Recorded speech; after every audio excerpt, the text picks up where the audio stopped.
good place now. You are listening to Perspectives with Ashley Berges. Welcome back live to Live Your True Life Perspectives, and I'm your host, Ashley Berges. Have you ever wondered about where you came from and who you're related to? You know, I find it very interesting when we think about family. We wonder, who are our ancestors and what was going on back then? I think a lot of us know our immediate family. Some of us have small families. Some of us have larger families.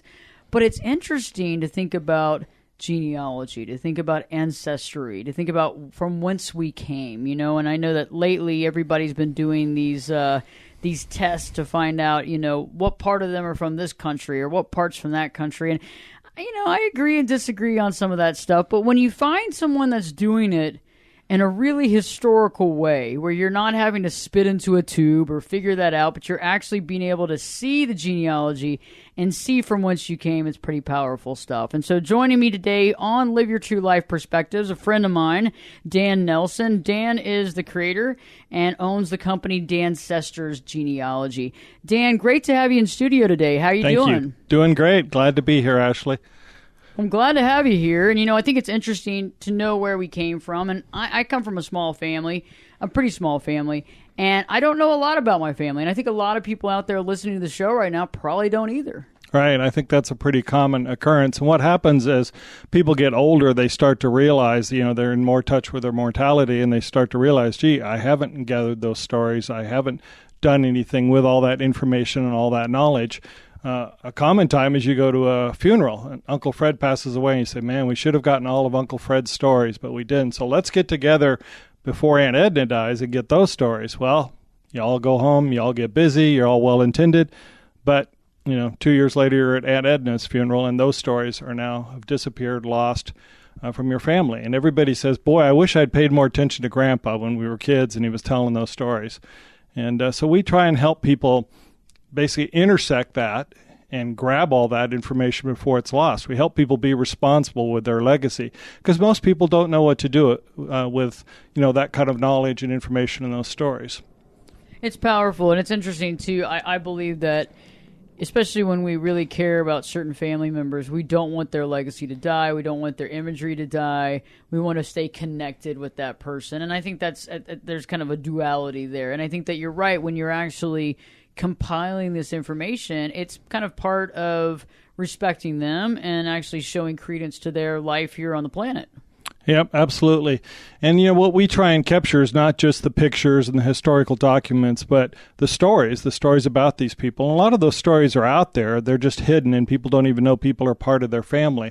So we go and grab that information so that they can find out things that make it more interesting about their ancestors and where they came from, not just names and dates, but actual, here's what they did, and here's what they accomplished. And most people think, oh, all my ancestors are boring farmers. Well, they probably all weren't boring farmers. We'll find some stuff out about them that tells you they weren't. It's interesting. One of my favorite shows of all times, and anybody that's listening to the show for any length of time knows that one of my favorite characters is Fraser Crane from The Frasier Show. And in one of the episodes, you had Fraser and Niles, his brother, that were going to the Antiques Roadshow, and their father had this antique clock that was in the shape of a bear, and it was from, I guess, a lineage line from Russia. And so when they actually showed the bear clock at the Antiques Roadshow, if anybody's seen the Antiques Roadshow, they decide if it's real or fake. And so the guy's like looking at it and he's like, you know what? This is real. This is real Russian. This is real Romanov. This clock, they only made a certain amount of clocks and they all went to the Romanov family. And so they're all thinking, cha-ching! And they're like, oh my God, we're actually related to royalty. And it's such a funny show. I love this show, but the funny thing later on is you find out that they're related to the prostitute that stole the clock from the royalty. But, it's interesting how we all want to know where we came from. And it would be interesting to know if you do have famous or royal ancestry. Have you come across any royalty in doing some of this? You might not be able to say names, but have you come across any of that? Yeah, there's absolutely people that do tie into royalty. Probably the biggest misnomer is it's typically not the king or the prince or somebody like that says, hey, let's just my kid's going to go over to America, give up the castle, give up the moat, take a chance with the Indians and the smallpox and whatever coming across on the boat. So it's typically somebody that was sent as an agent.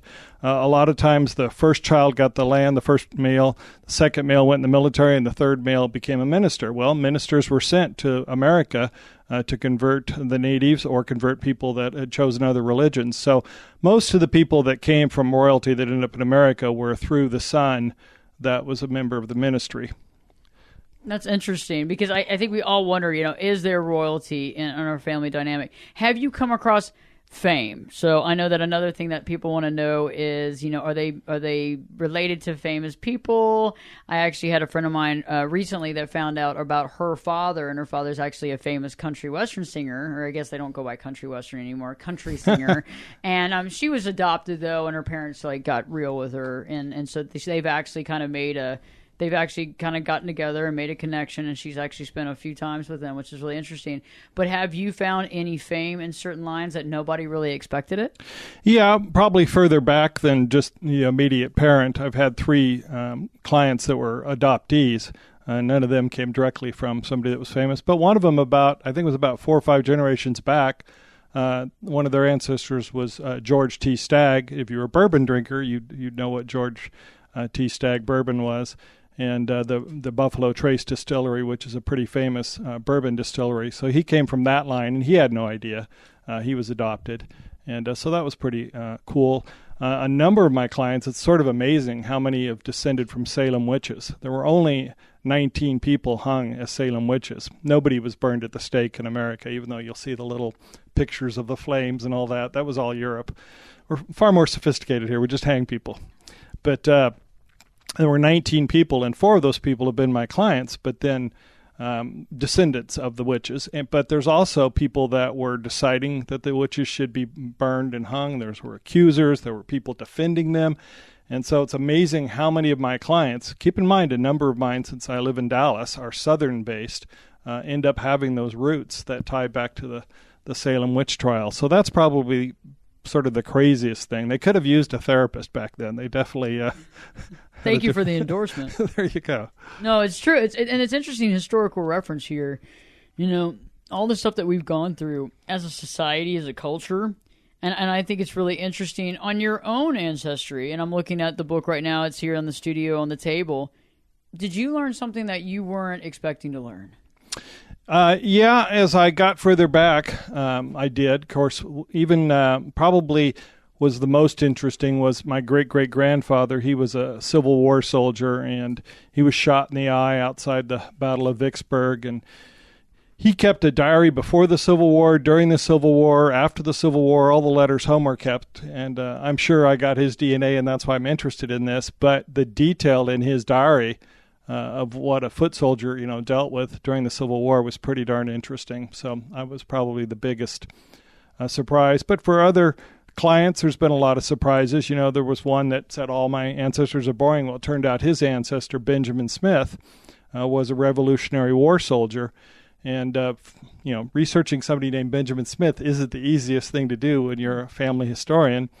But I found out that not only was he a Revolutionary War soldier, but he was captured, sent to Canada, escaped, joined American privateer, basically became a pirate, going after British shipping, got caught again, got put in a hospital ship in New York City Bay, which was really just a prison ship, escaped from it, passed out while receiving 500 lashes, got well again, and escaped again.